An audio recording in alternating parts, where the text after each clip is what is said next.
Hello everyone, continue करते हैं chapter accounts of the companies, जो कि है chapter 9 of the companies act 23। आज की क्लास में आपको करवाता हूँ एक बहुत सिंपल सा section, that is section number 136। इसमें ये बात पढ़ेंगे कि कंपनी आपको कुछ डॉक्यूमेंट सर्कुलेट करने होंगे मेंबर्स को और कुछ अदर पर्सन्स को भी।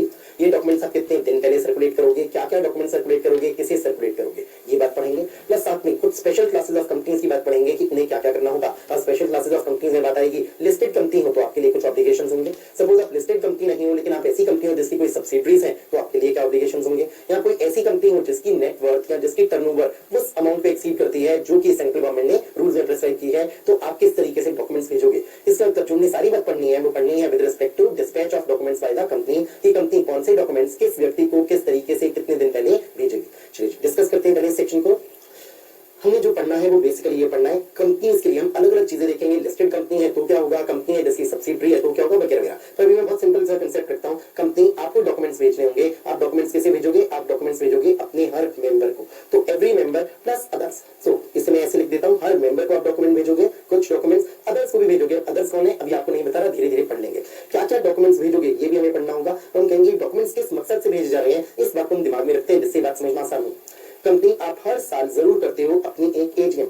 जो एजीएम होती है उस एजीएम में मेंबर्स आते हैं। उस एजीएम में मेंबर्स ऑर्डिनरी बिजनेस ट्रांजैक्ट करते हैं, जो कि 4 हुआ करते हैं। उन 4 ऑर्डिनरी बिजनेस में से एक बिजनेस क्या होता है कि कंसीडर करते हैं वो और अडॉप्ट करते हैं किन चीजों को, जो आपकी फाइनेंशियल स्टेटमेंट है, दैट मींस जिसमें balance sheet, P&L, financial statement और अदर चीजें आ जाती हैं। इनको वो करते हैं मेंबर्स कंसीडर और अडॉप्ट करते हैं। अब मेंबर्स जब एजीएम में आए तो उन्हें पहले से ही फाइनेंशियल स्टेटमेंट्स मिली होनी चाहिए, तो उन्हें पहले मिल जाए। तो पहले मिलने का मतलब कंपनी आप ये फाइनेंशियल स्टेटमेंट्स एक्सेट्रा हर मेंबर को जरूर भेज देना एजीएम से पहले। अब कितने दिन पहले, तो हम ये बात पढ़ रहे हैं सेक्शन नंबर 136 में पढ़ेंगे हम सारी बात 21 डेज पहले। ये तो सारी जनरल प्रोविजंस हुए। जनरल प्रोविजंस का मतलब हम ऐसे भी केस को पढ़ेंगे जब 21 डेज का कम का टाइम है और आप ये सर्कुलेट करते हो। फॉर एग्जांपल आपने एजीएम रखी है किसी पर्टिकुलर डेट की, मान लेते हैं 20 सितंबर की, और आप भेजते हो कंपनी ये डॉक्यूमेंट्स टू द मेंबर्स। किस दिन भेजते हो मेंबर्स को, मेंबर्स प्लस अदर्स को भेजोगे। मान लेते हैं आपने भेजे 5 सितंबर को। अब 5 सितंबर को आप डॉक्यूमेंट्स भेज रहे हो और 20 सितंबर की एजीएम रखी हुई है, तो क्या 21 डेज का टाइम है या 21 डेज से कम का टाइम है। हम कहेंगे 21 डेज से कम का टाइम है, पर क्या ये भी वैलिड हो सकता है। हम कहेंगे बिल्कुल, शॉर्टर पीरियड पर भी आप सर्कुलेट कर सकते हो, पर इसके लिए कोई कंडीशन सेटिस्फाई होनी चाहिए। इसमें जनरली 21 डेज पहले भेजोगे, लेकिन 21 डेज से कम का टाइम भी हो सकता है। कौन से डॉक्यूमेंट्स भेजोगे, तो हम कहेंगे financial statements and other documents भेजोगे। हम इन वर्ड्स को यूज करेंगे, financial statements and other documents. अब क्या क्या चीजें कवर होंगी financial statements and other documents से, ये हमें पढ़ना होगा। सॉरी, पढ़ने वाली चीजें क्या क्या है ये पढ़ेंगे। क्या क्या डॉक्यूमेंट्स भेजे जाएंगे ये पढ़ेंगे। 21 डेज पहले भेजेंगे। 21 डेज का गैप कहां से देखेंगे, भेजने वाली डेट और एजीएम की डेट से। पर क्या ये पीरियड शॉर्टर भी हो सकता है, बिल्कुल। किस किस को भेजेंगे ये बात भी पढ़ेंगे। और फिर पढ़ेंगे कुछ स्पेशल केसेस के, अगर आप लिस्टेड कंपनी हो तो क्या होगा, अगर आपकी सब्सिडरी है तो क्या होगा, एक्सेट्रा। मुझे लगता है ये सिंपल सी चीज है, ऑल्दो इसमें कोई डिटेल्स आएंगे, आप करने वाली चीजें काफी हैं, लेकिन पढ़ते वक्त समझने में आपको शायद कोई भी दिक्कत नहीं आएगी। चलिए पढ़ना शुरू करते हैं इसे। Section number 136, circulation of financial statement and other documents to members and others. Margin rating हो गई। हम सर्कुलेट क्या करेंगे, ये वर्ड्स हम बहुत बार यूज करेंगे। क्या चीज सर्कुलेट करेगी company, financial statement and other documents. किसे भेजेगी, मेंबर्स को भी और कुछ अदर्स को भी। चलिए पॉइंट 1 पढ़ते हैं। इसमें उन्हीं बार पढ़ेंगे कौन कौन से डॉक्यूमेंट्स को सर्कुलेट करना है। A copy of the following documents is required to be sent by the company. Documents, financial statement, CFS if any. If any की बात क्यों है, अगर कंपनी आपकी कोई सब्सिडरी कंपनी है या कोई एसोसिएट कंपनी है तभी आपने CFS बनाई होगी, तब आपको CFS भी भेजनी है।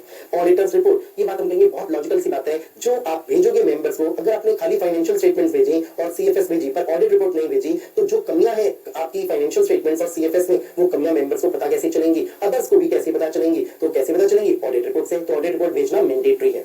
अगली बात पॉइंट नंबर 4 में है, all the documents which are required to be annexed or attached to financial statement। इसका मतलब हमें फर्क नहीं पड़ता वर्ड annex यूज हो या अटैच यूज हो, जो डॉक्यूमेंट्स annex किए जाते हैं वो भी भेजे जाएंगे मेंबर्स को, जो डॉक्यूमेंट्स अटैच किए जाते हैं वो भी भेजे जाएंगे। अब अगर मैं इसका एक एग्जांपल लेता हूं पॉइंट नंबर 4 का, तो एग्जांपल आ जाएगा बोर्ड्स रिपोर्ट। बोर्ड्स रिपोर्ट का सेक्शन है 134। इस सेक्शन को भी हमने नहीं पढ़ा है, हम पढ़ेंगे इसे बाद में। सो बोर्ड्स रिपोर्ट बनाई जाती है, काफी लंबा सेक्शन है 134, बहुत सारे डिस्क्लोजर्स दिए जाते हैं। सो जो बोर्ड्स रिपोर्ट है उसे हम बोलते हैं वो अटैच की जाती है टू द फाइनेंशियल स्टेटमेंट्स। सो जो डॉक्यूमेंट्स एनेक्स अटैच करने हैं वो भी भेजे जाएंगे। अब इन सारी डॉक्यूमेंट्स को जो 1 2 3 4 में लिखे गए हैं, इन्हें नाम दे देते हैं financial statement and other documents, और ये वर्ड्स हम यूज करते रहेंगे इस सेक्शन 136 को पढ़ते वक्त भी। इवन आगे पढ़ेंगे 137 तब भी इन वर्ड्स को यूज करेंगे। चलिए हमने ये सीख लिया कौन कौन से डॉक्यूमेंट्स भेजे जाएंगे। आते हैं इसके आगे, पर्सन्स एंटाइटल्ड। इसका मतलब क्या है, हमने जो बात पढ़ी थी मार्जिन हेडिंग में कि जो डॉक्यूमेंट्स भेजे जाएंगे वो भेजे जाएंगे मेंबर्स को और अदर्स को। तो मेंबर्स को क्लियर है, अदर्स में कौन लोग आएंगे अब हमें पता चल जाएगा पॉइंट 2 को पढ़कर कि कौन कौन से लोग हकदार हैं इन डॉक्यूमेंट्स को रिसीव करने के लिए।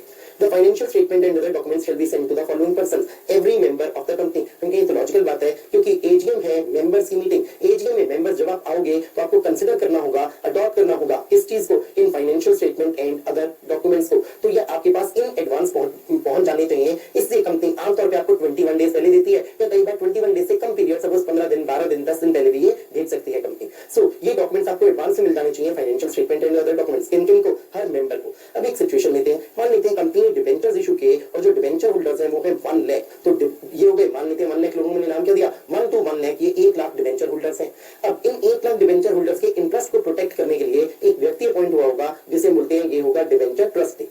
लॉ मेकर्स ने बहुत अच्छा किया जो ये लिखा कि अब सारे डिबेंचर होल्डर्स को नहीं भेजने की जरूरत होगी ये financial statement and other documents. केवल किसे भेजे जाएंगे financial statement and other documents? इस डिबेंचर ट्रस्टी को। कभी कभी ये अकेला होता है, कभी होते हैं ये 2 या 2 से ज्यादा लोग, तो कई बार ब्रैकेट में एस भी लिख देते हैं जिससे मालूम चल जाए एक होगा डिबेंचर ट्रस्टी तो उसे भेजे जाएंगे financial statement and other documents, और 2 या 2 से ज्यादा होंगे तो सबको भेजे जाएंगे। तो जो भी डिबेंचर ट्रस्टी होगा, एवरी डिबेंचर ट्रस्टी मतलब 3 होंगे डिबेंचर ट्रस्टी तो 3 को भेजा जाएगा, 2 होंगे दोनों को, 5 होंगे 5 को, 1 होगा तो उस 1 को। Point number c, every person who is entitled to receive the notice of GM. अब ये तो हमें कैसे पता चलता है? जब हम पढ़ते हैं सेक्शन नंबर 101 तो उसे पढ़ के हमें मालूम चलता है कि कौन कौन लोग हकदार होते हैं कि उन्हें नोटिस ऑफ जीएम मिले। अब हम एग्जांपल के तौर पे करें, क्योंकि हमारा 101 मेन सेक्शन नहीं है पढ़ने का, हम कहेंगे एग्जांपल के तौर पर हम कह सकते हैं जो भी कंपनी का डायरेक्टर है उसे जरूर दिया जाएगा नोटिस ऑफ जीएम, चाहे वो मेंबर हो चाहे ना हो। तो पॉइंट ए में कवर नहीं हो रहा क्योंकि वो मेंबर नहीं है पर डायरेक्टर है तो उसे दिया जाएगा नोटिस ऑफ जीएम। और नोटिस ऑफ जीएम दिया जाएगा तो 101 कहता है, हम सेक्शन 136 पढ़ रहे हैं तो हम कहेंगे फाइनेंशियल स्टेटमेंट एंड डॉक्यूमेंट्स दिए जाएंगे हर डायरेक्टर को। ऑडिटर भी कवर हो जाता है 101 में, तो ऑडिटर को भी भेजे जाएंगे ये financial statement and other documents. अगर किसी मेंबर की डेथ हो गई है तो जो उसका लीगल रिप्रेजेंटेटिव होता है उसे हम भेजेंगे 101 के तहत नोटिस ऑफ जीएम और इस सेक्शन 136 के तहत financial statement and other documents. कोई मेंबर हो गया है इंसॉल्वेंट तो जो उसका असाइनी होगा उसे 101 के तहत भेजा जाएगा नोटिस ऑफ जीएम, 136 के तहत भेजे जाएंगे financial statement and other documents. तो ये जो हमारे पास पॉइंट नंबर सी था कि every person who is entitled to receive the notice of GM, उसमें लोग कवर हो गए director, auditor, legal representative deceased member का, असाइनी किसी इंसॉल्वेंट मेंबर का। आ जाते हैं पॉइंट नंबर 3 पर, टाइम लिमिट फॉर सर्कुलेशन। सबसे अच्छी बात है कंपनी आप झंझट में मत पड़ो, 21 डेज का गैप रखो कि इन 2 डेट्स में जैसे ना भेज रहे हो ये financial statement and other documents और जो डेट ऑफ एजीएम है, सो कहेंगे भेजे जाएंगे at least 21 days before the date of AGM. पर मान लेते हैं कि आपने अपनी एजीएम की डेट रखी है 30 सितंबर और आप नहीं भेज पाए financial statement and other documents in advance और आज हो गई है 10th ऑफ सितंबर। सपोज 10th ऑफ सितंबर हो गई और 30 सितंबर की एजीएम है, एजीएम की डेट आप आगे ले जा नहीं पाओगे क्योंकि लास्ट डेट है फॉर होल्डिंग एजीएम। अब आप देखो तो 21 डेज का गैप नहीं है, क्या किया जाएगा? हम कहेंगे शॉर्टर पीरियड पर भी भेजे जा सकते हैं ये financial statement and other document, पर इसके लिए हम कहेंगे मेंबर्स की हमें चाहिए होगी कंसेंट। जो लोग मेंबर्स हैं कंपनी के, अगर वो इस बात पे रजामंद हो जाते हैं कि हम अपनी कंसेंट दे रहे हैं कि आप 21 डेज से कम समय पर हमें दे रहे हो ये डॉक्यूमेंट्स, पर हमें इस पर कोई एतराज नहीं है, हम कहेंगे अब कोई दिक्कत नहीं होगी, शॉर्टर पीरियड पे भी आप दे सकते हो ये financial statement and other documents. अब इसे पढ़ते हैं, यहाँ पर हम 2 केसेस पढ़ेंगे। ये 1 में हम केस पढ़ेंगे जब कंपनी की शेयर कैपिटल है और 2 में केस पढ़ेंगे जब कंपनी की शेयर कैपिटल नहीं है। आसान केस होगा हमारे पास 2 वाला, इसलिए पहले 2 वाले केस को पढ़ते हैं। तो 2 वाले केस को पढ़ने के लिए शुरू किए, 2 लाइंस पढ़ेंगे हम, उसके बाद इस सेकंड को पढ़ेंगे। If the copies of FS and other documents are sent less than 21 days before the date of AGM, they shall be deemed to have been duly sent. Duly sent का मतलब इस पर कोई दिक्कत नहीं होगी, इसे कोई उल्लंघन नहीं माना जाएगा कि आपने तो 21 डेज से कम का टाइम गैप रखा है। पर कब? यदि, अब यदि के बाद पॉइंट 2 को पढ़ते हैं, कंपनी है जिसकी शेयर कैपिटल नहीं है तो it is so agreed by members who are entitled to exercise not less than 95% of the total voting power at a meeting of the company. तो 95% वोटिंग पावर होल्ड करने वाले members की चाहिए होगी consent. तो ये अग्री कर जाए, अग्री करने का मतलब क्या है? ये लोग अपनी कंसेंट दे दें। कितने लोग कंसेंट दे दें? जिनके पास 95% की वोटिंग पावर है। अब एक बात पे गौर करिएगा, ये कंपनी है जिसकी शेयर कैपिटल नहीं है, इसका मतलब किसी भी मेंबर के पास एक भी शेयर नहीं हो सकता। फॉर एग्जांपल ये कंपनी है लिमिटेड बाय गारंटी। अब एक सिंपल एग्जांपल लेते हैं, कंपनी है लिमिटेड बाय गारंटी, इस बात को दिमाग में रखते हैं। अगली चीज लेते हैं, सपोजिंगली आपको मालूम चलता है इस कंपनी के जो टोटल नंबर ऑफ मेंबर्स हैं वो आपको बताया गया है, नंबर ऑफ मेंबर्स हैं मान लेते हैं 100। अब आप देखोगे हर मेंबर के पास, क्योंकि कोई शेयर तो है नहीं, इसलिए हर मेंबर के पास 1 वोट होगा, तो कितने वोट्स मिल सकते हैं किसी भी मुद्दे पर? हम कहेंगे 100 वोट्स आ सकते हैं। हर मेंबर का 1 वोट है, 100 मेंबर्स है, तो टोटल वोट्स कितने आ सकते हैं? 100। इसी को बोल देंगे इस एग्जांपल में टोटल वोटिंग पावर कितनी है? हम कहेंगे टोटल वोटिंग पावर है 100। बस बड़ी सिंपल बात। अब अगर आप एक एग्जांपल और ले लो, मान लेते हैं आपको बुलाता है किसी कंपनी लिमिटेड बाय गारंटी के जो नंबर ऑफ मेंबर्स हैं वो है सपोज 43, तो टोटल वोटिंग पावर कितनी हो जाएगी? 43। बड़ी सिंपल सी बात, जितने नंबर ऑफ मेंबर्स उतनी ही टोटल वोटिंग पावर, क्योंकि हर मेंबर के पास 1 वोट होगा। तो आपको इन वर्ड्स पे गौर करना है, ये वर्ड्स है total voting power. Total voting power किसके बराबर होगी? हमेशा in case of a company limited by guarantee, that means जो भी कंपनी की शेयर कैपिटल नहीं है उस कंपनी में हमेशा टोटल वोटिंग पावर होगी equal to total number of members. Total number of members 43, तो बोलेंगे total voting power 43। Total number of members 100, तो टोटल वोटिंग पावर भी 100। अब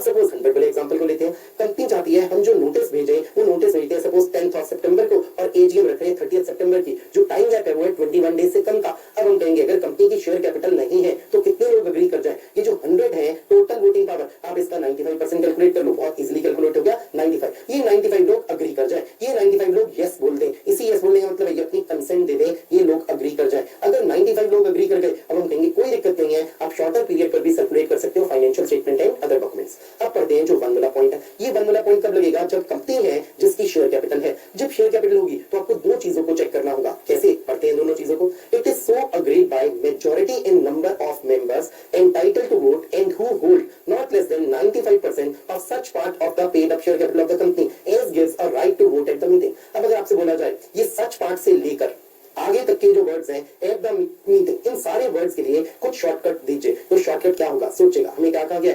ऐसी paid up share capital hold करते हो जिसपे राइट मिलता है कि आप वोट कर पाओ मीटिंग पर। मैं कहूंगा इसका मतलब इक्विटी शेयर कैपिटल की बात हो रही है, क्योंकि इक्विटी शेयर कैपिटल आप होल्ड करते हो तो आप हर मुद्दे पर वोट कर पाते हो, तो इक्विटी शेयर कैपिटल का 95% देखा जाएगा। अब आपको दो बातों पर ध्यान देना है। आप देखोगे जो लोगों की आपको कंसेंट चाहिए, जो लोग अग्री करें, वो मेजॉरिटी इन नंबर भी हो, साथ ही साथ होल्ड करते हो 95% ऑफ इक्विटी शेयर कैपिटल। अब इसका एक एग्जांपल लेते हैं। सपोजिंगली आपको बोला जाता है जो नंबर ऑफ मेंबर्स है कंपनी के और अब कंपनी की शेयर कैपिटल है, वो नंबर ऑफ मेंबर्स है सपोज 100, और अगली बात आपको बताई जाती है जो कंपनी की इक्विटी शेयर कैपिटल है वो है, मान लेते हैं ₹10 लाख। अब हम चाहते हैं कि हम ओनली इसे ऐसे लिख देते हैं लेस देन 21 डेज का गैप होगा between the date of AGM और यहां पर आपने सेंड किए हैं डॉक्यूमेंट्स। सेंड कौन से documents? Financial statements and other documents को आपने सेंड किया है इस पर्टिकुलर डेट पर, और ये एजीएम है और जो टाइम गैप है वो है लेस देन 21 डेज। अब हमें क्या चाहिए? हमें शॉर्टर पीरियड के लिए कंसेंट चाहिए मेंबर्स की। हम कहेंगे आप मेजॉरिटी को देखना, मेजॉरिटी इन नंबर आपको बोला गया 100 की मेजॉरिटी निकालिए, वो कैसे आएगी? आप आधा कर लीजिए, 50 हो गया और उसमें जोड़ दीजिए 1, तो 51 हो गया। अगली बात यहां पर आप देखोगे 95%, इसका मतलब क्या होगा? 9.5 लाख रुपीस की इक्विटी शेयर कैपिटल होल्ड करते हो। इसे मैं बोलूंगा ये कंडीशन 1, ये कंडीशन 2। क्या ओनली 1 कंडीशन सेटिस्फाई हो या ओनली 2 हो या दोनों हो? मैं कहूंगा दोनों की दोनों हो, 1 एंड 2 दोनों शर्तें पूरी हो। इसका मतलब जो लोग अग्री कर रहे हैं वो लोग कह रहे हैं हमें ऑब्जेक्शन नहीं है, कोई दिक्कत नहीं है, हम रजामंदी दे रहे हैं अपनी कि केवल 10 दिन, 12 दिन, 15 दिन के या कोई भी पीरियड लेस देन 21 डेज पर ये डॉक्यूमेंट सर्कुलेट हो रहे हैं, हमें दिक्कत नहीं है। ये बोलने वाले लोग कौन होने चाहिए? कम से कम 51 होने चाहिए। और जो लोग ये बोल रहे हैं उनके पास कितनी paid up equity share capital होनी चाहिए? कम से कम 9.5 लाख होनी चाहिए। तो दोनों बातें इकट्ठा सेटिस्फाई हो। अब इसे हम फिर से देखते हैं, आपके पास क्या होना चाहिए? मेजॉरिटी हुआ इन नंबर ऑफ मेंबर्स। मेरे एग्जांपल में 100 मेंबर्स की मेजॉरिटी कैसी कितनी आई? वही 51। साथ ही साथ आपके पास होनी चाहिए 95%। किस चीज का? Paid up equity share capital का। चलिए नाउ हमने क्या चीज पढ़ी पॉइंट 3 में? टाइम लिमिट आमतौर पर तो है 21 डेज का टाइम गैप जरूर हो between the date of circulation of financial statement and other documents and date of AGM. पर अगर शॉर्टर पीरियड पर सर्कुलेट कर रहे हो तो अग्री करवाओ अपने मेंबर से। मेंबर्स कितने हो जो अग्री करें? अगर कंपनी की शेयर कैपिटल नहीं है, पहले हमने ये केस लिया था, सेकंड वाला, तब आप देखोगे 95% ऑफ टोटल वोटिंग पावर। और टोटल वोटिंग पावर का मतलब क्या है? जितने नंबर ऑफ मेंबर्स हैं उतनी ही वोटिंग पावर है। फिर आए हम 1 पर। अगर कंपनी की शेयर कैपिटल है तो दो रिक्वायरमेंट्स इकट्ठा पूरी करो। पहली requirement majority number of members हो और दूसरी requirement 95% of paid up equity share capital hold करते हो। चलिए अब आते हैं इसके आगे point number 4, circulation of financial statements and other documents in case of a listed company. इस पॉइंट नंबर 4 के लिए हम एक काम कर सकते हैं, एक छोटी सी नोटिंग जरूर करिएगा, इसे लिखते हैं हम ये बेनिफिट है। इसका मतलब ये पॉइंट अगर नहीं होता तो लिस्टेड कंपनी आपको ये फायदा नहीं मिलता, पर अब आपको ये फायदा मिल रहा है, तो ये हम कह सकते हैं बेनिफिट है for a listed company. Listed company आपके लिए बेनिफिट है। अब बेनिफिट हम क्या दे रहे हैं लिस्टेड कंपनी ने, पहले से डिस्कस करते हैं। अगर सपोज आप एक कंपनी हो और आपकी financial statement and other documents बनाए गए और मालूम चलता है कि financial statement and other documents supposedly हो गए 300 पेजेस के। अब अगर आप मेंबर्स को भेजते हो, हर मेंबर को भेज रहे हो 300 पेजेस का ये financial statement and other documents एक बुकलेट सी बन गई, तो पेपर भी वेस्ट होगा। अगली एक बात है, सपोज हो सकता है पेपर इसलिए वेस्ट ना हो क्योंकि आप इलेक्ट्रॉनिक मोड में भी भेज सकते हो ये financial statement and other documents. तो चलिए पेपर की वेस्टेज को अलग रखते हैं, वो बात नहीं लाता। पर एक बात है, मेंबर्स के पास जब ये पहुंचती है 300 पेजेस की बुकलेट, इतने ज्यादा पेजेस हैं शायद बहुत सारे मेंबर्स इसे पढ़ेंगे ही नहीं। पर अगर मान लीजिए यही चीज आपको 20 पेजेस में मिल जाती तो कई सारे मेंबर्स पढ़ लेते क्योंकि कंसाइज होता सुनने का। इसके लिए मैं एक वर्ड यूज करता हूं जो प्रैक्टिकल लाइफ में बहुत यूज होता है, abridged financial statement and other documents. क्या मतलब है इस वर्ड एब्रिज्ड का? एब्रिज्ड मींस कि ये है समराइज्ड। तो क्या किया जाए, एक समराइज्ड भी डॉक्यूमेंट्स बनाए जाए। Summarised financial statements and other documents suppose 20 pages के हैं। अब बहुत सारे मेंबर्स इसे पढ़ लेंगे क्योंकि ये इतना ज्यादा बल्कि नहीं बनेगी, बुकलेट नहीं बनेगी 300 पेज जितनी। सो क्या लॉ मेकर से बेनिफिट दिया? उन्हें बेनिफिट दिया अगर आप लिस्टेड कंपनी हो तो आपको ये बेनिफिट मिलेगा कि लिस्टेड कंपनी आप इस तरीके की अपनी abridged financial statement and other documents बनाओ और इसे सर्कुलेट करो टू द मेंबर्स। ये तो एक सिंपल कंसेप्ट हो गया। अब इस सिंपल कंसेप्ट की डिटेल्स को पढ़ते हैं पॉइंट नंबर 4 में। In the case of a listed company, it shall be a sufficient compliance with the provisions of section 136, तो सफिशिएंट कंप्लायंस होगा इस 136 का। इसका मतलब जो ऊपर हमने बात पढ़ी थी कि पूरे financial statements and other documents भेजने होते हैं कंप्लीट, वो कंप्लीट भेजने की आवश्यकता नहीं होगी, आप भेज सकते हो एब्रिज्ड। वर्ड्स अब आगे बढ़ते हैं। If the copies of the financial statement and other documents, अब ये financial statements and other documents words लिखे हैं, मतलब ये कंप्लीट की बात हो रही है, तो यहाँ पे एक छोटी सी नोटिंग कर लेते हैं। ये हमने जो लिखा है complete financial statements and other documents के लिए लिखा है, are made available for inspection at its registered office during working hours for a period of 21 days before the date of AGM, and a statement containing the salient features of financial statement and other documents is sent। अभी Saint के बाद के words हम नहीं पढ़ते, बस इतना पढ़ते हैं, आगे बढ़ते हैं। 1 in form AOC 3A in case of the companies which are required to comply with companies Indian Accounting Standards Rule 2015, in form AOC 3 in all other cases। चलिए जी, अब सबसे ज्यादा फोकस रखते हैं इन शब्दों पर जिन्हें मैं मार्क कर रहा हूं। आप एक स्टेटमेंट बनाओगे containing salient features of financial statements and other documents, और इसे आप भेज दोगे। अब इसी को मैं शॉर्ट में बोल देता हूं, ये तो बहुत लंबे वर्ड्स हो गए, इन्हीं को हम आमतौर पर प्रैक्टिकल लाइफ में क्या नाम देते हैं, हम इन्हें नाम देते हैं, ये है abridged financial statements and other documents. So ये एब्रिज्ड है, इट मींस समराइज्ड है। ये समराइज्ड बनाओगे आप financial statements and other documents company, और आप इन्हें भेज दोगे। किन्हें भेज दोगे? अपने मेंबर्स को भेज दोगे, जो डिवेंचर ट्रस्टी था उसे देने थे उसे दे दोगे, और हर वो व्यक्ति जिसे नोटिस ऑफ जीएन दिया जाना था उसे दे दोगे। इसका मतलब फायदा क्या हुआ? हम कहेंगे फायदा ये हुआ कि आप जो मेंबर्स नहीं पढ़ते थे आमतौर पर इतने detailed financial statements and other documents, अब आपके लिए पढ़ना आसान हो जाएगा। अब किस फॉर्म में होगा ये तो मैं कहूंगा समझने की बात नहीं है, रटने की बात है। फॉर्म AOC 3A में अगर आपके ऊपर एप्लीकेबल होते हैं इंड AS, और अगर आपके ऊपर इंड AS एप्लीकेबल नहीं होते, इसका मतलब AS एप्लीकेबल होते हैं, तब फॉर्म होगा AOC 3। तो फॉर्म का नंबर तो आपको याद ही रखना है। मेन बात क्या है कि आपको कंपनी, लिस्टेड कंपनी कैसे डॉक्यूमेंट्स भेजने को परमिट कर दिया गया, abridged financial statements and other documents. अब एक सपोज मेंबर है, वो कहते हैं नहीं जी मुझे तो अच्छी अकाउंट्स की, फाइनेंस की नॉलेज है, मैं तो चाहता हूं मुझे कंप्लीट मिले financial statements and other documents, मैं नहीं चाहता मुझे एब्रिज्ड मिले। तो ऐसा मेंबर कंपनी से कहेगा मुझे तो आप कंप्लीट भेजेगा, तब कंपनी कंप्लीट भेजेगी financial statements and other documents. इसी को लिखा unless the share holders ask for full financial statement and other documents. इसी फुल को मैं कंप्लीट बोल देता हूं। तो जो शेयर होल्डर कहेगा मुझे complete financial statement and other documents चाहिए, उसे तो कंप्लीट मिलेंगे, पर जो शेयर होल्डर कुछ नहीं कहेगा उसे ये लिस्टेड कंपनी भेज देगी समराइज्ड। समराइज्ड को हम बोल सकते हैं abridged financial statement and other documents. और लॉ ने उसे क्या नाम दिया है? एक ऐसी स्टेटमेंट जिसमें सेलिएंट फीचर्स होंगे। सेलिएंट फीचर्स मतलब क्या? मेन फीचर्स होंगे financial statements and other documents के। चलिए अब एक बात आती है, मान लेते हैं आप एक शेयर होल्डर हो, आपने कोई रिक्वेस्ट नहीं की कि मुझे complete financial statement and other documents भेजे जाए, तो आपको भेजे गए abridged financial statements and other documents, जिसको हम लॉ में क्या नाम दे रहे हैं? स्टेटमेंट भेजी गई आपको जिसमें है सेलिएंट फीचर्स। अब आप कहते हो जी मैं तो फुल को देखना चाहता था, पर गलती आपकी, आपने तो रिक्वेस्ट नहीं की। अब आप शेयर होल्डर चले जाते हो इस लिस्टेड कंपनी के रजिस्टर्ड ऑफिस पर और जाकर कहते हो मैं इंस्पेक्शन करना चाहता हूं, क्या ये लिस्टेड कंपनी आपको इंस्पेक्शन करवाएगी? तो पक्का करवाएगी। 21 days before the date of AGM, इस 21 डेज के दौरान आप कर सकते हो inspection, but only during working hours. So हमने इस पॉइंट को ए में लिख दिया। जो financial statements and other documents है कंप्लीट वाले, वो अवेलेबल होंगे मेंबर्स आपकी इंस्पेक्शन के लिए। कहां पर? रजिस्टर्ड ऑफिस पर, वर्किंग आवर्स के दौरान, during the period of 21 days before the date of AGM। अब सोचिए इस फोर्थ वाले पॉइंट से क्या फायदा हुआ? लिस्टेड कंपनी आपको जो complete financial statements and other documents हैं वो भेजने की आवश्यकता नहीं पड़ी। आपको क्या भेजने पड़े? Summarised abridged. चलिए आते हैं इसके आगे, manner of circulation of financial statements and other documents. कैसे सर्कुलेट किया जाएगा? क्या बाय पोस्ट भेजोगे कंपनी, या आप बाय इलेक्ट्रॉनिक मोड भेजोगे? इसके लिए हम पढ़ते हैं पॉइंट्स। CG में prescribe the manner of circulation of financial statement and other documents of companies having such net worth and turnover as में भी प्रिस्क्राइब। और एज में भी प्रिस्क्राइब का मतलब रूल्स बनाकर CG बता सकती है कि अगर कंपनी की नेटवर्थ इतने रुपीस है, इतने मींस कितने, जो रूल्स में लिखी होगी, या टर्नओवर इतने रुपीस है जो रूल्स में लिखी होगी, तब कैसे सर्कुलेट होंगे ये financial statement and other documents, ये सब बात भी रूल्स में लिखी होगी। इस इन दो लाइन्स को पढ़ के तुम्हें कुछ पता नहीं चला, अब पता कैसे चलेगा? रूल 11 में इसकी डिटेल लिखी गई। रूल 11 पढ़ते हैं। Rule 11 applies to all listed companies and अगर आप लिस्टेड कंपनी हो तो पॉइंट 1 में कवर हो गए, इससे रूल 11 अप्लाई होगा। अब मान लेते हैं आप एक अनलिस्टेड कंपनी हो, तो ये जो पब्लिक कंपनीज की बात है ये कैसी होंगी? पक्की बात है ये अनलिस्टेड होंगी, क्योंकि अगर ये पब्लिक कंपनी होती लिस्टेड तो हम पॉइंट 2 में नहीं पॉइंट 1 में इसे कवर कर लेते। तो इसका मतलब पॉइंट 2 कौन सी पब्लिक कंपनीज को कवर कर रहा है? जो अनलिस्टेड है, जिसकी कोई भी सिक्योरिटी किसी भी स्टॉक एक्सचेंज पर लिस्ट नहीं हुई है, लेकिन साथ में शर्त पूरी करे, नेटवर्थ है इसकी मोर देन ₹1 करोड़, इस शर्त को भी पूरा करे, क्योंकि वर्ड एंड लिखा है, टर्नओवर है ₹10 करोड़ से ज्यादा। तो कितनी शर्तें हो गई इस पॉइंट नंबर 2 में? शर्त नंबर ए पब्लिक कंपनी हो, शर्त नंबर बी इसकी नेटवर्थ हो ₹1 करोड़ से ज्यादा की, और शर्त नंबर 3 इसकी टर्नओवर हो ₹10 करोड़ से ज्यादा की। अगर ये ABCD तीनों शर्तें पूरी हो गई, अब आप इस 2 में कवर हो जाओगे, और अब आपके ऊपर भी रूल 11 अप्लाई होगा। अब रूल 11 क्या कहता है इसे पढ़ना है हमने। In case of above companies, इसका मतलब अगर आपके ऊपर रूल 11 अप्लाई होता है तब क्या करना होगा?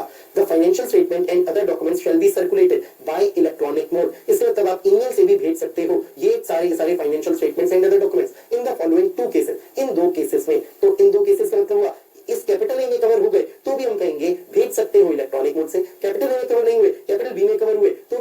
सकते हो इलेक्ट्रॉनिक मोड से। क्या ये मुमकिन होगा कि आप दोनों में कवर हो जाओ, capital A and capital B में? तो नहीं होगा। रीजन पढ़ के पता चल जाएगा। कैपिटल ए कवर करता है where a member hold shares in dematerialized form, इसका मतलब आप डीमेट फॉर्म में शेयर्स होल्ड करते हो। कैपिटल बी में यही वर्ड्स को देखते हैं, where a member does not hold shares in dematerialized form, इसका मतलब या तो आप डीमेट फॉर्म में होल्ड करते हो या होल्ड नहीं करते। अगर डीमेट फॉर्म में होल्ड करते हो कैपिटल ए में आओगे, डीमेट फॉर्म में होल्ड नहीं करते कैपिटल बी में आओगे। आप कैपिटल ए को पूरा पढ़ते हैं। अगर आप डीमेट फॉर्म में शेयर्स को होल्ड करते हो and his email ID is registered with the depository for communication purposes, इस ए को अगर मैं इलस्ट्रेट करूं, सपोजिंगली आप हो किसी कंपनी के मेंबर, आप हो member of suppose company Tata Motors limited. अब क्योंकि आप डीमेट फॉर्म में शेयर्स होल्ड करते हो, मैं कैपिटल ए का आपको एग्जांपल दे रहा हूं, इससे मतलब आपने किसी डिपॉजिटरी के पास अपना डीमेट अकाउंट पक्का खुलवाया हुआ है, आपने उसी डिपॉजिटरी को भेजा है, तो आपने डिपॉजिटरी को दिया हुआ है अपना ईमेल आईडी। अब आपने अपना ईमेल आईडी किसे दिया है? आपने डिपॉजिटरी को दिया है, और आपने ईमेल आईडी देते वक्त कोई पर्पस बताया है। वो पर्पस क्या है कि डिपॉजिटरी जब भी तुम्हें मुझसे कोई भी बातचीत करनी हो तो तुम ईमेल के जरिए करो। जरा सोचिए, इस मेंबर ने कहीं पर भी टाटा मोटर्स लिमिटेड को ऑथराइज नहीं किया कि टाटा मोटर्स लिमिटेड तुम मेरा मेल आईडी यूज कर सकते हो।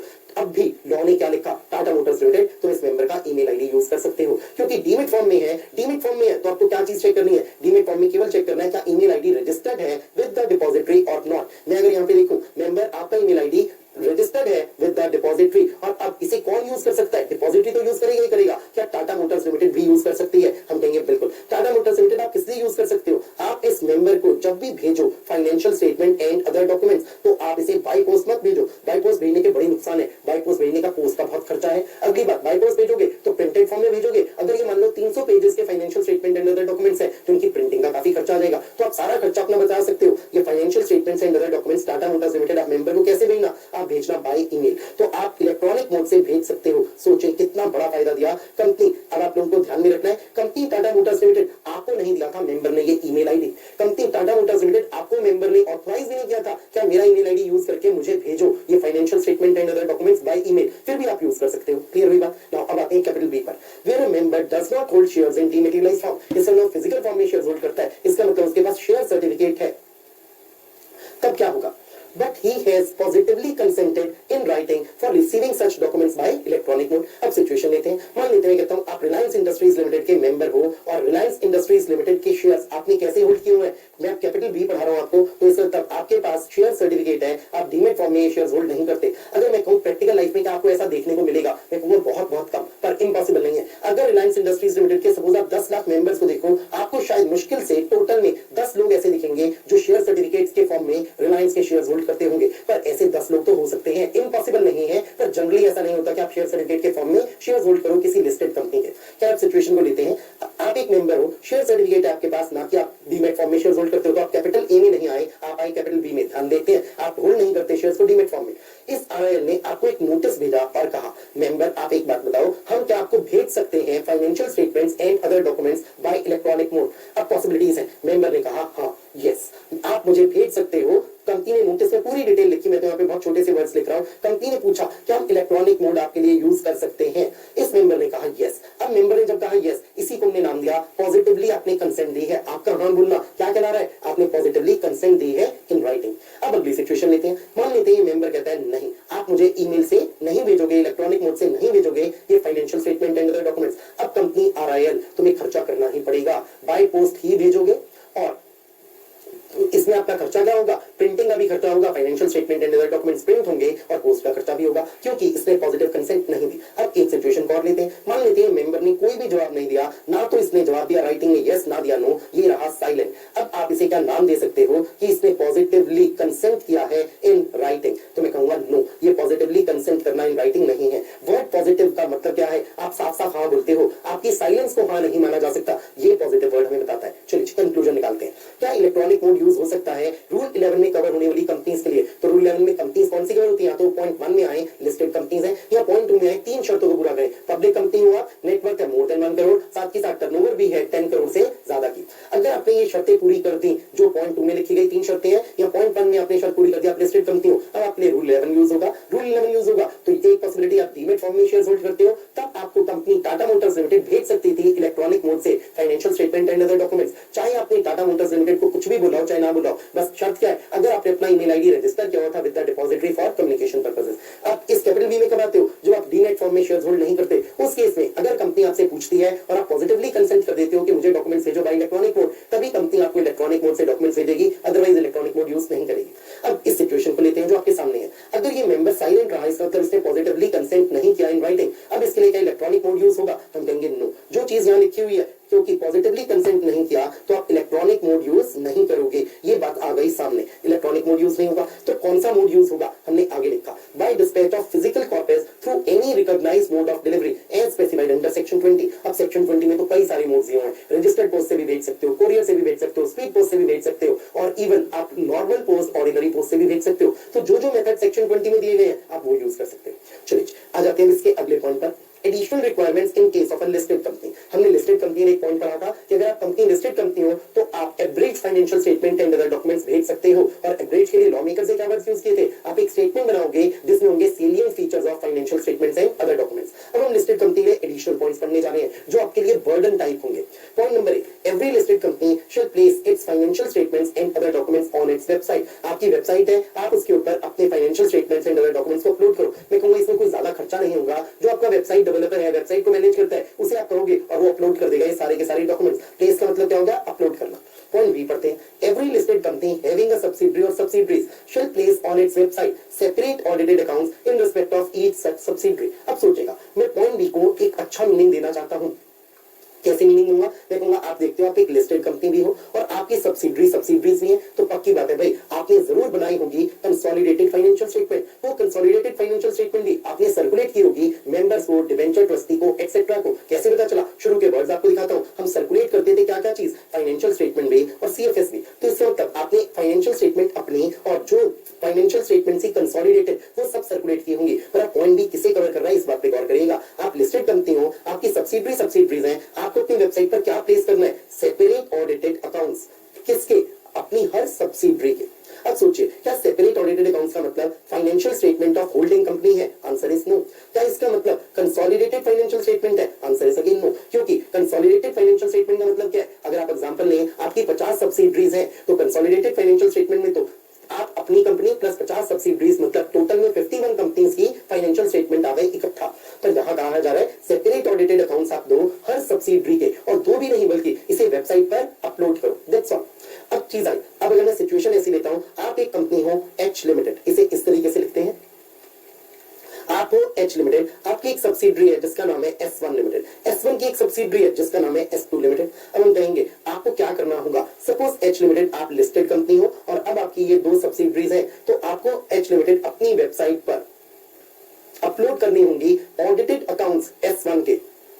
तो वेबसाइट पर क्या आएंगे? S1 के भी और S2 के भी आएंगे ऑडिटेड अकाउंट्स। इसी को मैं बोल देता हूं ऑडिटेड फाइनेंशियल स्टेटमेंट्स। आप अपनी वेबसाइट पे दोगे। ये वेबसाइट किसकी होगी? ये होगी वेबसाइट ऑफ एच लिमिटेड। तो एच लिमिटेड आप अपनी वेबसाइट पर हर अपनी सब्सिडरी की ऑडिटेड फाइनेंशियल स्टेटमेंट्स को करोगे अपलोड। चलिए इसे फिर से पढ़ते हैं। आप लिस्टेड कंपनी हो, आपकी सब्सिडरीज हैं, आप वेबसाइट पर प्लेस करोगे सेपरेट ऑडिटेड अकाउंट्स अपनी हर सब्सिडरी के। चलिए अब चलते हैं इससे आगे। Where a listed company has a subsidiary incorporated outside India, इसे हमने नाम दिया ये आपकी फॉरेन सब्सिडरी है, and such foreign subsidiary is statutorily required to prepare CFS under any law of the country of its incorporation.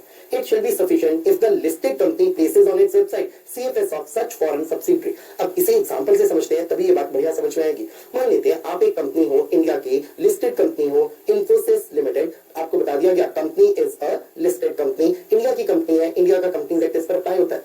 Suppose आपको बोला जाता है कि इसकी यूएसए में कोई एक सब्सिडरी है जिसका नाम है U1 INC, और ये क्या है? ये इसकी फॉरेन में एक सब्सिडरी है। आपको आगे बताएगा U1 INC की एक सब्सिडरी है। U1 INC ने भी इन्वेस्ट किया हुआ है, मोर देन 50% की शेयर कैपिटल ली हुई है इस कंपनी U2 INC की, और ये भी एक फॉरेन सब्सिडरी है। ये फॉरेन में है सब्सिडरी। किसकी है सब्सिडरी? U1 की है, और अगर U1 की है तो इन्फोसिस की भी है। अब बात आती है, हम तो इन्फोसिस की बात कर रहे हैं भाई। इन्फोसिस हमारे एग्जांपल में एक लिस्टेड कंपनी है। हम कहेंगे जो वेबसाइट आपकी होगी इन्फोसिस, तो वेबसाइट ऑफ इन्फोसिस पर आपको क्या क्या दिखना चाहिए। मैं कहूंगा वेबसाइट ऑफ इन्फोसिस पर अभी जो हमने पॉइंट पढ़ा था, अभी इसको भूल जाओ, पॉइंट सी को एक मिनट को भूल जाओ, आप पॉइंट बी को पढ़ के देखो। पॉइंट बी पढ़ के आपको मालूम चलेगा हर सब्सिडरी के सेपरेट ऑडिटेड अकाउंट्स को प्लेस करना होगा। तो इससे हमें क्या मालूम चलेगा, अगर मैं पॉइंट बी को अप्लाई करूं तो मैं कहूंगा वेबसाइट पर U1 INC जो फॉरेन की सब्सिडरी है इसके भी और U2 INC है, इन दोनों के ही हमें सेपरेट ऑडिटेड अकाउंट्स को प्लेस करना होगा। सेपरेट, तो U1 के भी और U2 के भी सेपरेट ऑडिटेड अकाउंट्स प्लेस करोगे। ये बात आपको कौन से पॉइंट से पढ़ने को मिली है, या आपको पॉइंट नंबर बी से पढ़ने को मिली है। तो आपको बी में पढ़ाया, आप लिस्टेड कंपनी इन्फोसिस, आपकी सब्सिडरीज है, तो आप इन्फोसिस अपनी वेबसाइट पर प्लेस करना सेपरेट ऑडिटेड अकाउंट्स हर सब्सिडरी के। अब सोचते हैं अगर पॉइंट नंबर सी नहीं होता तो पॉइंट बी के मुताबिक क्या करना था, जो मैंने यहां लिखा है। इसका मतलब ये लीगल पोजीशन में लिखी है कौन से पॉइंट के हिसाब से, पॉइंट नंबर बी के हिसाब से लिखा है। अगर पॉइंट सी नहीं होता तो ये वाली लीगल पोजीशन होनी चाहिए थी जो मैंने अभी स्क्रीन पे लिखी है। अब पढ़िएगा, पॉइंट सी आपको फायदा दे रहा है लिस्टेड कंपनी। कैसा फायदा ये देखते हैं। आप एक लिस्टेड कंपनी हो, आपकी सब्सिडरी है आउटसाइड इंडिया। कौन सी सब्सिडरी आउटसाइड इंडिया, मेरे एग्जांपल में देखिएगा वो है, उसका नाम है U1 INC, जिसे हमने फॉरेन सब्सिडरी बोला। इस फॉरेन सब्सिडरी के लिए स्टैट्यूटरी रिक्वायरमेंट है कि ये CFS प्रिपेयर करे under any law of the country of its incorporation. इसका मतलब सपोज यूएस के लॉज कहते हैं कि आप U1 INC बनाना CFS, तो U1 INC आपने एक CFS बनाई होगी। अब इसी को हम लिख लेते हैं। अब मैं कहता हूं पॉइंट बी तो ये कहता था, पर अब पॉइंट बी वाला झंझट आपको नहीं करना पड़ेगा इन्फोसिस, अगर आप पॉइंट सी को यूज कर लो। पॉइंट सी कब अप्लाई होगा, पहले हम इस बात को चेक करते हैं। पॉइंट सी तब अप्लाई होगा जब हमें मालूम चलता है इस U1 INC के लिए यूएस के लॉज कहते हैं कि आप एक CFS बनाना, तो इसने एक CFS बनाई होगी। तो ये CFS किसने बनाई होगी, ये होगी CFS जो U1 INC ने बनाई होगी, और इसमें डिटेल्स होंगी CFS of U1 INC plus U2 INC, ये आपने बनाई हुई है। अब सोचते हैं, आगे पढ़ते हैं। It shall be sufficient, ये sufficient होगा if the listed company कौन सी है, Infosys, places on its website, इस मतलब Infosys की वेबसाइट पर आप Infosys प्लेस कर देना CFS of such foreign subsidiary, इस foreign subsidiary CFS को प्लेस कर देना। बस इसका मतलब फायदा क्या मिल रहा है। अब पॉइंट सी में अगर आप आ जाओगे तो U1 INC ने जो ये CFS बनाई थी इसे प्लेस करो, क्या U2 INC के सेपरेट ऑडिटेड अकाउंट्स प्लेस करने की जरूरत पड़ेगी, मैं कहूंगा बिल्कुल नहीं। ओनली U1 INC की प्लस U2 INC की जो CFS बनी थी वो प्लेस करना। शायद अभी भी आपको ये फायदा इतना बड़ा ना दिखे, हो सकता है मैंने आपको जो एग्जांपल दिया इससे आपको ये फायदा इतना बड़ा ना दिख रहा। अब मैं आपको इसका फायदा दिखाता हूं, बहुत बड़ा दिखेगा। जैसे मैं एग्जांपल थोड़ा चेंज करता हूं, मैंने लॉ इलस्ट्रेट कर दिया पर लॉ की खासियत अभी नहीं दिखी, अब दिखेगी। मैं इसी एग्जांपल को फिर से लिखता हूं। आप कंपनी हो इन्फोसिस लिमिटेड, लिस्टेड कंपनी हो। पॉइंट बी को यूज करते हैं कैसे, आपकी एक सब्सिडरी है जिसका नाम है U1 INC और जो कि यूएसए में बनी हुई कंपनी है, ये आपकी सब्सिडरी। आपको आगे बताया जाता है कुछ सब्सिडरीज हैं जिनके नाम है U2 से लेकर U100। ये कितनी सारी कंपनीज हो गई, U2 से लेकर U100 99 कंपनीज हो गई। और आपको बताया गया ये सारी कंपनीज क्या है, ये सारी कंपनीज हैं subsidiaries of U1 INC।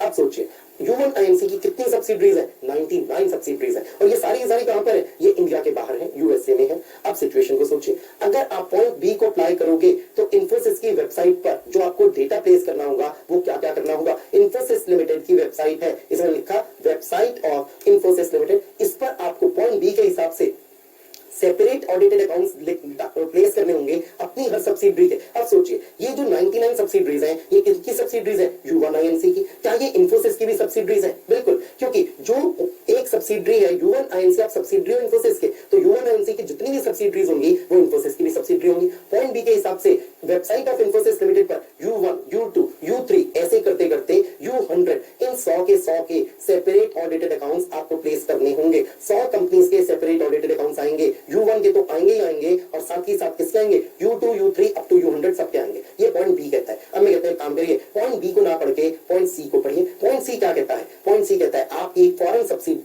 Foreign subsidiary Infosys limited, वो क्या नाम है उसका, U1 INC।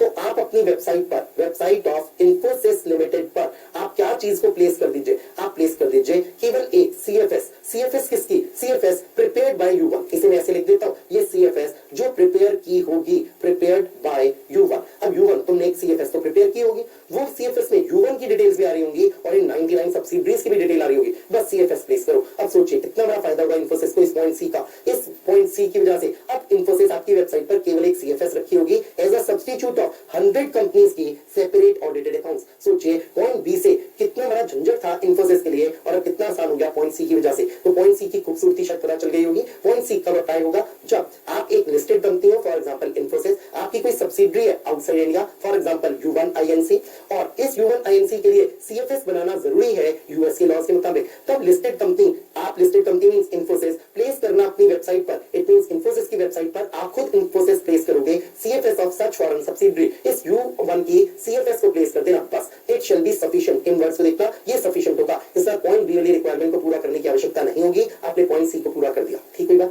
अब आते हैं पॉइंट डी को पढ़ते हैं। ये पॉइंट डी किस लिए बना है? मान लेते हैं, अब सिचुएशन में थोड़ी सी अलग लेता हूं। इस सिचुएशन को सबसे पहले आपके आगे रखता हूं। 200 से भी ज्यादा देश है वर्ल्ड में।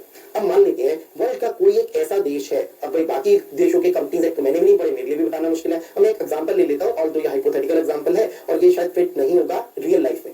जर्मनी का कंपनी लॉ सपोज आप पढ़ो और वहां लिखा हुआ है आपको ऑडिट ही कराने की जरूरत नहीं है, audit he not required. Company हो फिर भी आपको ऑडिट करवाने की जरूरत नहीं है। अब क्या हुआ, जर्मनी में कोई कंपनी बनी जिसका नाम है G1 लिमिटेड। ये G1 लिमिटेड सब्सिडरी है, सपोज आपको ये बात बताई गई, और ये सब्सिडरी है ऑफ सम कंपनी, मान लेते हैं, चलिए मैं यहाँ इन्फोसिस का नाम नहीं लेता, नाम ले लेता हूँ, दूसरी कंपनी ले ली, विप्रो लिमिटेड। विप्रो लिमिटेड, आप भी एक लिस्टेड कंपनी हो और आपने एक सब्सिडरी बनाई है, वो कहां पर बनाई है? वो आपने बनाई है इन जर्मनी। उस कंपनी का नाम है G1 लिमिटेड, और जर्मनी का जो कंपनीज एक्ट है वो कहता है ऑडिट की आवश्यकता नहीं है, आपको अपनी फाइनेंशियल स्टेटमेंट्स का भी ऑडिट नहीं करवाना। अब G1 लिमिटेड जो सब्सिडरी है विप्रो की, वो कहां, किस देश में बनी हुई है? जर्मनी में। तो उसे ऑडिट करवाने की उसे जरूरत है? नहीं है, इसलिए उसने ऑडिट भी नहीं करवाया। अब आती है एक दिक्कत की बात। पॉइंट नंबर बी जो हमने पढ़ा था, उस पॉइंट बी को बेस मानिएगा। पॉइंट बी कहता था आपको हर लिस्टेड कंपनी अपनी हर सब्सिडरी के सेपरेट ऑडिटेड अकाउंट्स को प्लेस करना है। अब सोचिए क्या यह पॉइंट बी पूरा हो पाएगा? हम कहेंगे ये जो कंपनी विप्रो है, इस विप्रो की एक ड्यूटी है, ये एक लिस्टेड कंपनी है, तो इसे जो भी इसकी सब्सिडरी है, इसकी सब्सिडरी कौन सी है? G1 limited. G1 लिमिटेड के सेपरेट ऑडिटेड अकाउंट्स को अपनी वेबसाइट पर प्लेस करना है। अब आप सेपरेट ऑडिटेड अकाउंट्स को अपनी वेबसाइट पर करो प्लेस। दिक्कत की एक बात आती है, G1 कहती है जी हमने तो ऑडिट ही नहीं करवाया, और ये उल्लंघन भी नहीं है, हमारी रिक्वायरमेंट ही नहीं है। हम जिस देश में G1 कहती है हम काम कर रहे हैं, वो जर्मनी है, वहां ऑडिट कराना जरूरी नहीं है, इससे हमने ऑडिट नहीं कराया। अब सोचिए जब G1 ने ऑडिट ही नहीं कराया, तो क्या G1 के सेपरेट ऑडिटेड अकाउंट्स अवेलेबल होंगे या अवेलेबल नहीं होंगे? हम कहेंगे सेपरेट ऑडिटेड अकाउंट्स अवेलेबल ही नहीं है, ऑडिट ही नहीं हुआ, तो कैसे प्लेस किया जाए? लॉ मेकर्स ने आपको इलाज दिया, लॉ मेकर्स ने पॉइंट बी अप्लाई नहीं होगा क्योंकि आप पॉइंट डी में कवर हो जाओगे। अब ध्यान दीजिएगा, पॉइंट बी की रिक्वायरमेंट खत्म हो जाएगी क्योंकि आप पॉइंट डी में कवर हो जाओगे। पढ़ते हैं, where listed company has a subsidiary incorporated outside India, hereinafter referred to as foreign subsidiary। मेरे इस एग्जांपल में लिस्टेड कंपनी कौन सी है? लिस्टेड कंपनी का नाम है विप्रो, और जो फॉरेन सब्सिडरी है, फॉरेन सब्सिडरी का नाम क्या है? ये है G1 limited. But such foreign subsidiary is not required to get its financial statements audited under any of the country of its incorporation। जहां ये G1 इनकॉर्पोरेट हुई है वो जर्मनी है, और सपोज जर्मनी में नहीं रिक्वायरमेंट है कि आप अपनी फाइनेंशियल स्टेटमेंट्स का ऑडिट करवाओ, and which does not get such financial statement audited, क्योंकि रिक्वायरमेंट ही नहीं थी ऑडिट कराने की, इसलिए G1 ने ऑडिट करवाया भी नहीं। The holding Indian listed company, अब सोचिए ये वर्ड्स किस पर फिट हो रहे हैं? होल्डिंग इंडियन लिस्टेड कंपनी कौन सी है? वो विप्रो है, क्योंकि विप्रो आप होल्डिंग भी हो, इंडिया में भी हो, लिस्टेड भी हो, ये सारे वर्ड्स आप पर फिट हुए। May place such unaudited financial statements on its website. चलो यहीं तक रुक जाते हैं पढ़ के। क्या अनऑडिटेड फाइनेंशियल स्टेटमेंट्स को भी आप वेबसाइट पर प्लेस कर सकते हो? मैं कहूंगा बिल्कुल। रीजन क्या है? क्योंकि जो सेपरेट ऑडिटेड अकाउंट्स प्लेस करने की रिक्वायरमेंट थी, क्या ये सेपरेट ऑडिटेड अकाउंट्स को प्लेस करना मुमकिन या मुमकिन ही नहीं? मैं कहूंगा मुमकिन ही नहीं, इट इज नॉट पॉसिबल। क्यों नहीं? क्योंकि जर्मनी में बनी आपकी सब्सिडरी, और जर्मनी का लॉ कहता है कि आपको ऑडिट नहीं करवाना, तो इस G1 ने ऑडिट नहीं करवाया, सेपरेट ऑडिटेड अकाउंट्स है ही नहीं, तो प्लेस कैसे करोगे? तो पॉइंट डी ने आपको एक क्लैरिफिकेशन दे दी, बोल दिया अब G1 लिमिटेड के ऑडिटेड अकाउंट्स को प्लेस मत करो, आप क्या प्लेस करो? Unaudited accounts. चलिए इतनी बात क्लियर हो गई होगी। अनऑडिटेड फाइनेंशियल स्टेटमेंट्स को वेबसाइट पर प्लेस कर दो। And where such financial statement is in a language other than English, most probably ये G1 की जो फाइनेंशियल स्टेटमेंट बनी होंगी किस लैंग्वेज में होंगी? जर्मन लैंग्वेज में होंगी। अब ये इंग्लिश में नहीं है, तो ट्रांसलेटेड कॉपी को भी आप करोगे place on the website. Translated copy किस लैंग्वेज में होगी? इन इंग्लिश होगी। अब सोचते हैं एक बात, कंक्लूजन निकालिए। पॉइंट डी में अगर केस कवर हो गया तो क्या पॉइंट बी एप्लीकेबल या पॉइंट बी नॉट एप्लीकेबल? तो हम कहेंगे point B is not applicable. Same way अगर आपका केस पॉइंट सी में कवर हो गया तो क्या पॉइंट बी एप्लीकेबल या point B is not applicable? तो point B is not applicable. So इस बात को ध्यान रखेंगे, पॉइंट सी में आते ही पॉइंट बी अप्लाई नहीं होगा, पॉइंट डी में आते ही पॉइंट बी अप्लाई नहीं होगा। तो बी पॉइंट को ओवरराइड कर रहे हैं दो पॉइंट, सी भी ओवरराइड कर रहा है, डी भी ओवरराइड कर रहा है। चलिए अगले पॉइंट को लेते हैं, इंस्पेक्शन।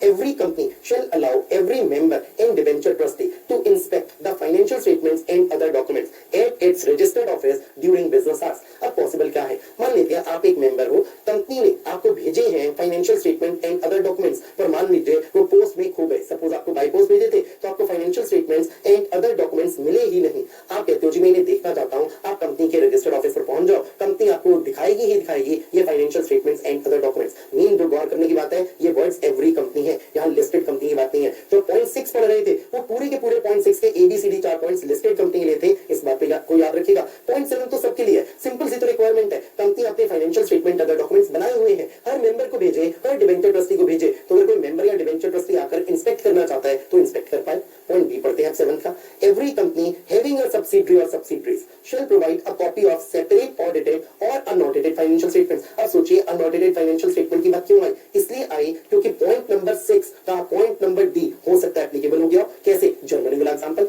जर्मनी में बनी हुई आपकी एक सब्सिडरी है और जर्मनी का लॉ नहीं कहता कि ऑडिट कराना कंपलसरी है, तो जीवन लिमिटेड जो जर्मनी में बनी हुई सब्सिडरी थी उसे ऑडिट ही नहीं कराया था, तो इसलिए उसकी स्टेटमेंट्स कैसी थी? अनऑडिटेड। पर अगर यूएसए में थी सब्सिडरी और यूएसए का लॉ कहता है ऑडिट करवाओ, तो इसके कैसे होंगे ये फाइनेंशियल स्टेटमेंट? ऑडिटेड होंगे। लॉ मेकर्स ने दोनों वर्ड्स लिख दिए, ऑडिटेड भी अनऑडिटेड भी। तो जो भी आपकी फाइनेंशियल स्टेटमेंट है, चाहे ऑडिटेड चाहे अनऑडिटेड, एज द केस में भी, as prepared in respect of each of its subsidiary, तो आप इसे क्या करोगे? आप प्रोवाइड करोगे। यहाँ प्रोवाइड का मतलब क्या हो गया? सिंपल शब्दों में लिख लीजिए, गिव। आप दोगे, आप सबमिट करोगे, आप फर्निश करोगे। हम कोई भी वर्ड लिख सकते हैं। तो अब वर्ड्स को देखिएगा, आप एक कंपनी हो और आपकी कोई सब्सिडरी है, आप इस सब्सिडरी के जो सेपरेट आपका फाइनेंशियल स्टेटमेंट्स है, अब वो हो सकता है ऑडिटेड हो सकता है अनऑडिटेड हो, आप ये दोगे। कंपनी आप किसे दोगे? To any member of the company who asks for it. इसका मतलब अगर कोई मेंबर आकर आपसे रिक्वेस्ट करके कहता है कि कंपनी आप मुझे ये फाइनेंशियल स्टेटमेंट्स दे दो, किसकी फाइनेंशियल स्टेटमेंट? सब्सिडरी की। तो क्या आप बाउंड हो कंपनी उसे फाइनेंशियल स्टेटमेंट्स ऑफ सब्सिडरी देने के लिए? मैं कहूंगा बिल्कुल हो। या खुद से एक सवाल पूछेगा, तो इस मेंबर को फाइनेंशियल स्टेटमेंट्स ऑफ सब्सिडरी आपने कंपनी खुद ही भेजी होंगी या नहीं भेजी होंगी? सोचेगा, क्या कंपनी आपने भेजनी होती है financial statements of subsidiary to every member, to every debenture trustee? अगर आपका आंसर है यस, तो एक गलत आंसर है, हो ही नहीं सकता यस। कैसे? मैंने आप लोगों को बिल्कुल शुरू में जो पहला पॉइंट बताया था सेक्शन 136 का, अगर आप उसमें देखोगे आपको लिखा मिला था कंपनी आप क्या क्या डॉक्यूमेंट्स भेजते हो? अपनी फाइनेंशियल स्टेटमेंट, सीएफएस भी भेजते हो। पर क्या यहाँ ये लिखा था कि सब्सिडरी की जो फाइनेंशियल स्टेटमेंट्स हैं वो भी भेजी जाती है? बिल्कुल नहीं, वो नहीं लिखा हुआ। इसका मतलब आप एक कंपनी हो और आपकी 50 सब्सिडरीज हैं। अब सोचेगा इस पॉइंट 1 का अच्छा एनालिसिस अब हो पाएगा।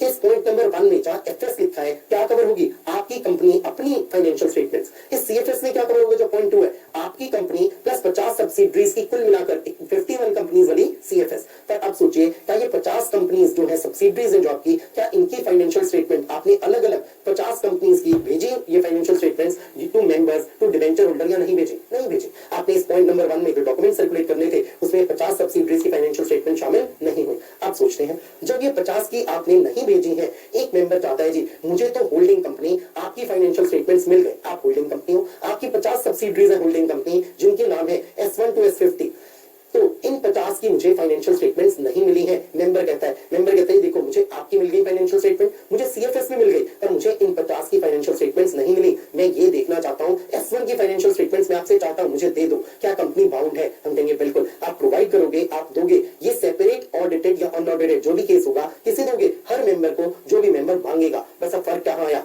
मांगने पर मिलेंगी ये 50 सब्सिडरीज की फाइनेंशियल स्टेटमेंट्स, पर जो पॉइंट नंबर 1 में लिखा हुआ था ये financial statement, CFS, auditors report, all other documents which are required to be annexed और अटैच्ड टू फाइनेंशियल स्टेटमेंट, क्या ये मांगने में मिलती थी या हर मेंबर को ऑटोमेटिकली मिलती थी? ये हर मेंबर को ऑटोमेटिकली मिलती थी, डिबेंचर ट्रस्टी को ऑटोमेटिकली मिलती थी, तो इनके लिए डिमांड नहीं करनी पड़ती थी। मैंने आपको कंपैरिजन करा दिया पॉइंट 1 और पॉइंट नंबर 7 का। सो पॉइंट 7 किस लिए बनाया गया? सब्सिडरी की जो सेपरेट है ऑडिटेड और अनऑडिटेड फाइनेंशियल स्टेटमेंट, वो मांगने पर आपको मिल जाएंगी मेंबर। चलिए, आई बिलीव ये बात क्लियर हो गई है। अब देखिए सेक्शन 136 हमने पूरा कर लिया है, कुछ बचा तो नहीं है, आई बिलीव हमने पूरा किया है। अब देखिए पढ़कर इसे समझना और एनालाइज करना ज्यादा मुश्किल काम नहीं था, आप लोगों को समझ में आ गया होगा। पर अगर आप इसे रिवाइज नहीं करते हो, 3 या 5 दिन के बाद शायद यह हल होगा। कहीं लिस्टेड लिखा था, कहीं लिखा था हैविंग अ सब्सिडरी, कहीं लिखा था सीएफएस लो, कहीं लिखा था ऑडिटेड, कहीं लिखा था अनऑडिटेड, कहीं लिखा था फॉरेन सब्सिडरी, कहीं लिखा था ऑडिट कराने की आवश्यकता नहीं है। तो ऐसे डाउट्स आने लग जाएंगे और तब बहुत मेहनत करने पर भी देखिएगा उतना अच्छा कंसेप्ट दोबारा नहीं बन पाता जितना अभी बन जाएगा अगर आपने रिवीजन किया। तो इसे बिल्कुल 1 दिन के अंदर अंदर जरूर रिवाइज करिएगा।